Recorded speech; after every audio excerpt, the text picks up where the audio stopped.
వరకు వేయించుకోవాలి. సగ్గుబియ్యం సైజు పెరిగేంత వరకు కొంచెం వేయించుకోవాలి. ఇలా వేయించుకున్నటువంటి సగ్గుబియ్యాన్ని కుక్కర్ గిన్నెలోకి తీసుకొని 1 కప్పు సగ్గుబియ్యానికి 2 కప్పుల వరకు వాటర్ని పోసుకొని కుక్కర్ 2 విజిల్స్ వచ్చేంత వరకు వీటిని బాయిల్ చేసుకోవాలి.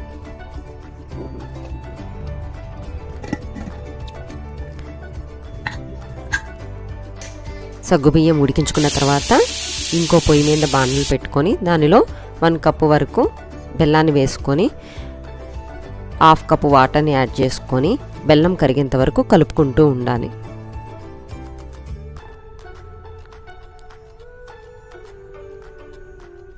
ఇలా బెల్లం పూర్తిగా కరిగేంత వరకు కలుపుకుంటూ ఉండాలి.